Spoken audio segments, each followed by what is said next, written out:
ಇನ್ನು ಸಿದ್ದೇಶ್ವರ ಸ್ವಾಮೀಜಿಯನ್ನ ನೋಡೋದಕ್ಕೆ ನಾಡಿನ ಮೂಲೆ ಮೂಲೆಯಿಂದ ಜನ ಆಗಮಿಸ್ತಾ ಇದ್ದಾರೆ. ಸಿದ್ದೇಶ್ವರ ಸ್ವಾಮೀಜಿ ಭಕ್ತರ ಜೊತೆ ನಮ್ಮ ಪ್ರತಿನಿಧಿ ಶರಣು ಹಂಪಿ ಮಾತನಾಡಿದ್ದಾರೆ. ಬನ್ನಿ ಅವರು ನೋಡಿದ ಹಾಗೆ ಸಿದ್ದೇಶ್ವರ ಸ್ವಾಮೀಜಿ ಅಂತಂದ್ರೆ ಏನು ಅಂತ ಕೇಳೋಣ. ನಡೆದಾಡುವ ದೇವರು ಸಿದ್ದೇಶ್ವರ ಶ್ರೀಗಳು ಈಗ ನಮ್ಮ ಜೊತೆಗಿಲ್ಲ, ಆದ್ರೆ ಅವರನ್ನ ನೆನಪಿಸಿಕೊಳ್ಳುವಂತ ಕೆಲಸವನ್ನ ಭಕ್ತಗಣ ಮಾಡ್ತಾ ಇದ್ದಾರೆ. ಅಂತಿಮ ದರ್ಶನ ಪಡೆದ ನಂತರ ಎಲ್ಲ ಭಕ್ತರೆಲ್ಲರೂ ಕೂಡ ಬೇರೆ ಬೇರೆ ಭಾಗದಿಂದ ಬಂದಂತ ಭಕ್ತರೆಲ್ಲರೂ ಕೂಡ ಈಗ ಪ್ರಸಾದದ ಕಡೆಗೆ ಆಗಮಿಸ್ತಾ ಇದ್ದಾರೆ. ಇವರೆಲ್ಲರೂ ಕೂಡ ಈಗ ಶ್ರೀಗಳನ್ನ ನೆನಪಿಸಿಕೊಳ್ಳುವಂತ ಕೆಲಸ ಮಾಡ್ತಾ ಇದ್ದಾರೆ. ಶಿವಾಯ ನಮಃ ಓಂ ಅಂತ ಹೇಳಿ ಅವರು ನೆನಪಿಸಿಕೊಳ್ಳುವ ಮೂಲಕ ಮತ್ತು ಈ ಮಂತ್ರ ಘೋಷಣೆ ಮಾಡುವ ಮೂಲಕ ಶ್ರೀಗಳನ್ನ ನೆನೆಸಿಕೊಳ್ಳುವಂತ ಕೆಲಸನೂ ಕೂಡ ಮಾಡ್ತಾ ಇದ್ದಾರೆ. ಒಬ್ಬೊಬ್ಬರಾಗಿ ಮಾತಾಡ್ತಾ ಹೋಗ್ತೀನಿ, ಏನ್ ಹೇಳ್ತಾರೆ ಅಂತೇಳಿ. ಅಮ್ಮ, ತಾವು ಎಲ್ಲಿಯವರಮ್ಮ, ಎಷ್ಟು ಜನ ಬಂದಿದ್ದೀರಿ, ಶ್ರೀಗಳ ಬಗ್ಗೆ ಏನಂತ ಹೇಳ್ತೀರಿ? ಇವ್ರ ಮನೇಲಿರೋ 2 ಎಕ್ಸ್ಟ್ರಾ ಬೆಡ್ರೂಮ್ ಅಲ್ಲಿ ಹೋಮ್ ಸ್ಟೇ ಬಿಸ್ನೆಸ್ ಮಾಡಿ ತಿಂಗಳಿಗೆ 60,000 ಲಾಭ ಮಾಡ್ತಿದ್ದಾರೆ. ನೀವು ಮಾಡ್ಬೇಕಾ? ಫ್ರೀಡಮ್ ಆಪ್ ಅನ್ನ ಈಗಲೇ ಡೌನ್ಲೋಡ್ ಮಾಡಿ. ನಾಟಣದವ್ರಿ ಒಂದು ಟ್ರಕ್ ಮಂದಿ ಬಂದೇವ್ರಿ. ಎಲ್ಲಾ ಅನುಕೂಲ ಮಾಡ್ಯಾರ. ಅವ್ರದಿಂದ ಬಾಳ ನಮ್ಮ ಊರ್ ಉದ್ದಾರ ಆಗ್ಯದ್ರಿ. ಏನ್ ಅನುಕೂಲ ಮಾಡಿದಾರಮ್ಮ?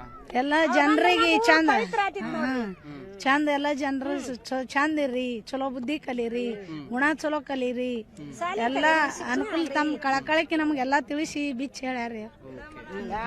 ನಮಗರಿ ಮಕ್ಕಳಿಗೆ ಸಾಲಿ ಕಲಿಸ್ರಿ, ಬುದ್ಧಿ ಮಾಡ್ರಿ, ಒಳ್ಳೇದು ಗುಣ ಮಾಡ್ರಿ, ನಿಮ್ಮದು ರಸ್ತಾ ಸ್ವಚ್ಛ ಇಡ್ರಿ, ನಿಮ್ಮ ಮನ ಸ್ವಚ್ಛ ಇಡ್ರಿ.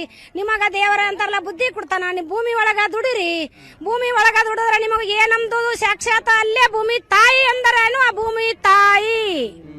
ನಿಮ್ಮೂರಿಗೆ ಬಂದಿದ್ರಿ? ಬಂದಾರಿ 2 ಸಲ ಬಂದಾರಿ. ನಿಮ್ ಮನಿ ಸ್ವಚ್ಛ ಇಟ್ಕೋರಿ, ನೀವು ಸ್ವಚ್ಛ ಇರ್ರಿ, ನೀವು ಯಾರಿಗ ಇನ್ನೊಬ್ರಿಗೆ ಕೈ ಚಾಚಬೇಡ್ರಿ, ಯಾರಿಗೇನು ಇದು ಮಾಡ್ಬೇಡ್ರಿ ಅಂತ ಹೇಳ್ಯಾರ್ರಿ. ಹದ್ದಿನಕ್ಕಿಂತ ಕರಿ ಅಂದವ್ವ ಏನು ಕೊಲೆ ಮಾಡಿದೆ ತಾಯಿ, ನನ್ ಜೊತೆ ಕಚ್ಚಿ ಏನು ತಪ್ಪ ಮಾಡಿದೆ ತಾಯಿ.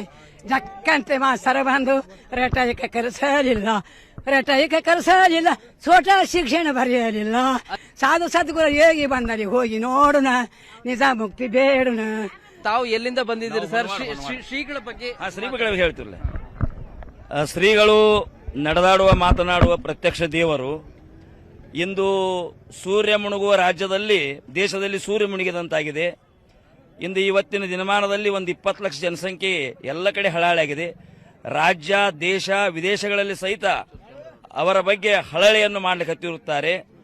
ಆ ಕಾರಣಕ್ಕಾಗಿ ಅವರು ಈ ಭೂಮಿಗೆ ಏನನ್ನು ಬಿಟ್ಟು ಹೋಗಿದ್ದಾರೆ ಅಂದರೆ ಶಾರೀರಿಕ ವಾಣಿ, ಶಾರೀರಿಕ ತಪಸ್ಸು, ಮಾನಸಿಕ ತಪಸ್ಸು ಮತ್ತು ವಾಣಿ ತಪಸ್ಸು. ವಾಣಿ ತಪಸ್ಸಿನಿಂದ ಇಡೀ ಜಗತ್ತನ್ನೇ ಗೆದ್ದು ಯಾವುದೇ ಆಶಪಾಶಗಳಿಲ್ಲಾರ್ದನೆ ನಿಸರ್ಗದ ಒಂದು ತುಕುಡಿಯಂತೆ ಬಂದು ಈ ಸೂರ್ಯನಂತೆ ಒಂದು ಏನಪ್ಪಾ ಅಂದ್ರೆ ಬೆಳಕಾಗಿ ಬಂದು ಎಲ್ಲರೂ ನೀವು ಬೆಳಕಾಗಿರಿ ಅನ್ನತಕ್ಕಂಥದ್ದನ್ನು ಹೇಳಿದವರು. ಆಲಸ್ಯವನ್ನು ದೂರ ಮಾಡಿ ಬೆಳಿಗ್ಗೆ ಎದ್ದು ನಿಮ್ಮ ಕಾಯಕದ ಜೊತೆಗೆ ಪರಮಾತ್ಮನ ಸ್ಮರಣೆ ಮಾಡಿ ಹಕ್ಕಿ ಪಕ್ಷಿಗಳ ಆದಿಯಾಗಿ ಯಾರಿಗೂ ನೋವು ಮಾಡಲಾರದಂತೆ ಬದುಕಿ ಹೋಗುವುದೇ ಇದು ನಮ್ಮ ಜನ್ಮ. ಇದು ಅಪರೂಪ ಜನ್ಮ. ಕೂಡಲ ಸಂಗಮ ದೇವರ ಒಲಿಸಲು ಬಂದ ಈ ಪ್ರಸಾದ ಕಾಯ ಕೆಡಿಸಬಾರದು ತಿಳ್ಕೊಂಡು ಮೊದಲ ಆರೋಗ್ಯವನ್ನು ಇಟ್ಕೋರಿ, ಮಾನಸಿಕ ಶಾಂತಿಯನ್ನು ಇಟ್ಕೋರಿ, ಬೌದ್ಧಿಕತೆಯನ್ನು ಇಟ್ಕೋರಿ. ದೇವರು ಕೊಟ್ಟಂತ ಪ್ರಸಾದದಲ್ಲಿ ಎಲ್ಲರೂ ತೃಪ್ತಿ ಪಟ್ಟು ಹೀಗಂತ ಶ್ರೀಗಳು ಹೇಳ್ತಾ ಇದ್ರು.